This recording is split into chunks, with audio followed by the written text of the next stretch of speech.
আজকে যাচ্ছিলাম রাসের মেলায়, তার জন্য একদম রেডি হয়েই সবার প্রথমে ফোনটা নিয়ে নিয়েছি হাতের কাছে, কারণ অনেক দিন তোমাদের সঙ্গে বড় ব্লগ শেয়ার করা হয় না। তো আজকে ভাবলাম একটু ব্লগ বানানো যাবে। তো এই বিছানার অবস্থা এরকম দেখতেই পাচ্ছ, ঘরটা ভীষণ অগোছালো, সেটাই তোমাদের সঙ্গে শেয়ার করছি। তার মধ্যে আমি এখানে রেডি হতে বসেছি। তো এমনি টুকটাক কোথাও বেরোনোর হলে না, খুব বেশি আমি মেকআপ করি না, আর শুধু ভিডিও পারপাসেই আমি একটু বেশি মেকআপ করি, কিন্তু সবসময় আমি একটু লাইট মেকআপ করতেই পছন্দ করি।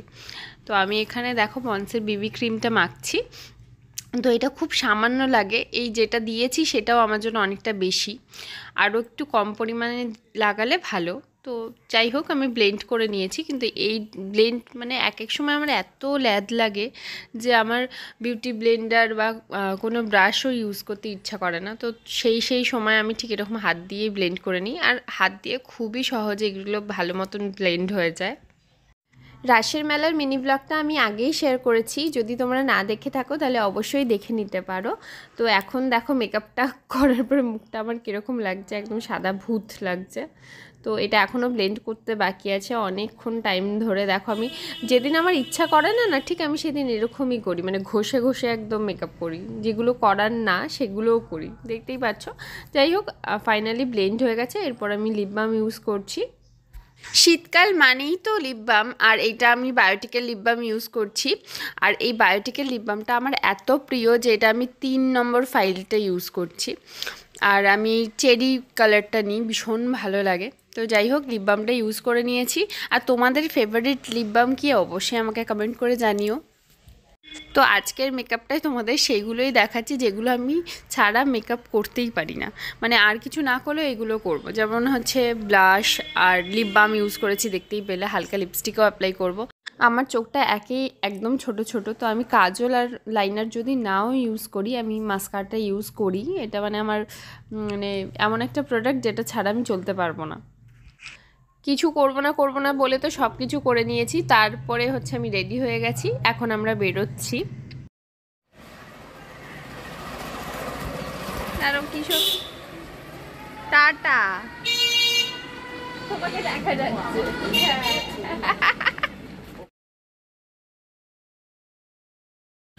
একটাও দেখাতে পারছি।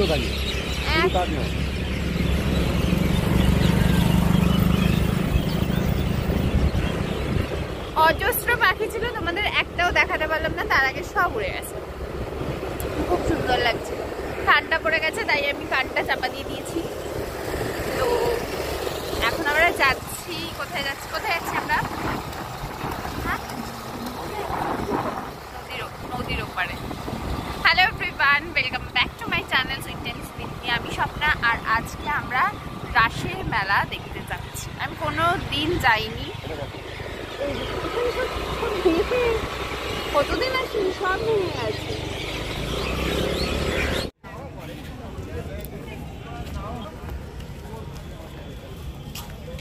তো আলোটা চলে গেছে, ভাগ্যিস, অন্ধকার হয়ে গেছে।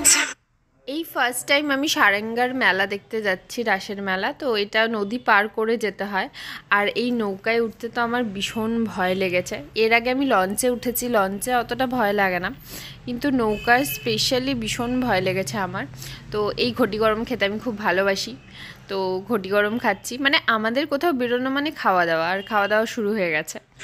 আর এই নৌকাটা করে আমরা ওপারে গেছিলাম, আর নৌকার সামনে অনেক কটা বাইকও দাঁড়িয়েছিল। বাবা, খুব বাজে লাগছে দেখতে, অন্ধকার।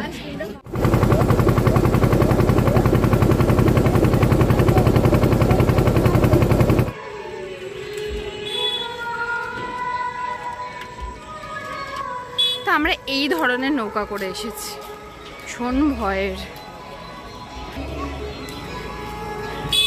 দেখতে এসেছি। হ্যাঁ, কালী পুজো হয়ে গেছে না হবে আজকে? আজকে তো রবিবার, কালী পুজো কি হবে? এখানে মায়ের মূর্তি রেখেছি এমনি মতো। মেলার ঢোকার গেটটার সামনে একদিকে কালী ঠাকুরের মূর্তি ছিল, আর একদিকে হচ্ছে গঙ্গা ঠাকুরের মূর্তি। আর এই জায়গাটা না শ্মশান পুরো, মানে পিছনটা হচ্ছে শ্মশান, আর শ্মশান কালীর মন্দিরও আছে। তো আমরা যেদিন গেছিলাম সেই দিন সবে মেলা বসেছে, তার জন্য সব দোকান বসেনি, আর সেই দিনে উদ্বোধন ছিল আর কি। তো আমরা সবার প্রথমে জিলিপির দোকানে চলে গেছি।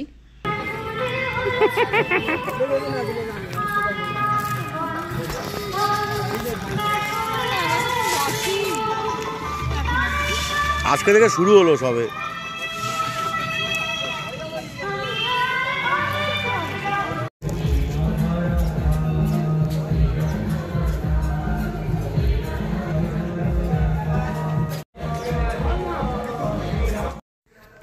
রাসের মেলার মেন যে আকর্ষণ সেখানে আমরা চলে গেছি, আর এখানে মোটামুটি কাজ এখনও চলছে। তোমাদের আগেই বলেছিলাম এই জায়গাটা শ্মশান, তো এখানে শ্মশানকালীর মন্দিরও আছে।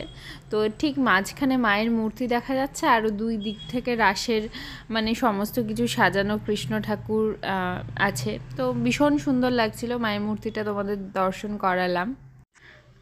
কেউ যখন রাস্তায় কথা বলে তাকে আমি চিনি আর না চিনি, তাদের কথা শুনতে আমার খুব ভালো লাগে।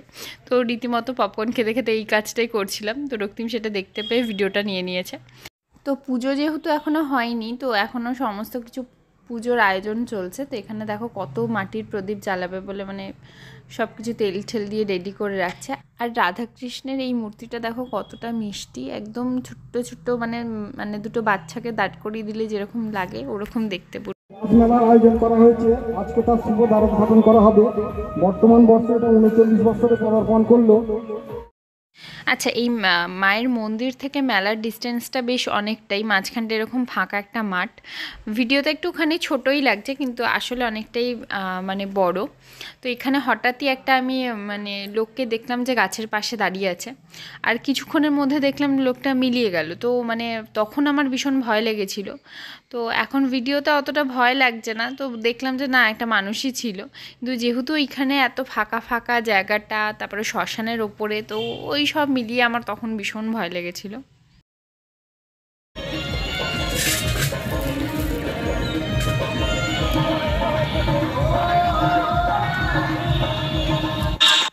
জিলেপি খেয়ে গা গোলাচ্ছে, তাই বেরিয়েই দেখলাম চপের দোকান। তো এখানে আমরা চপ খেতে দাঁড়িয়েছি।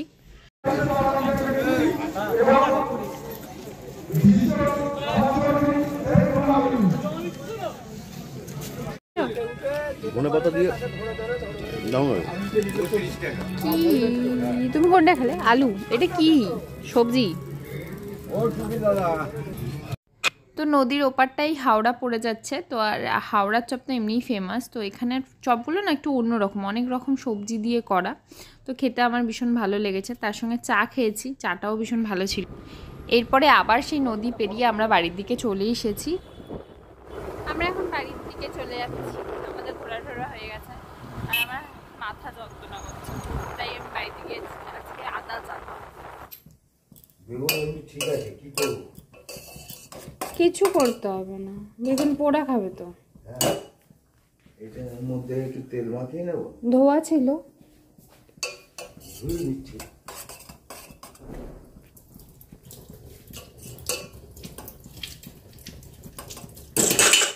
তারপর বাবা আর আমি খেলাম হচ্ছে দুধ চা।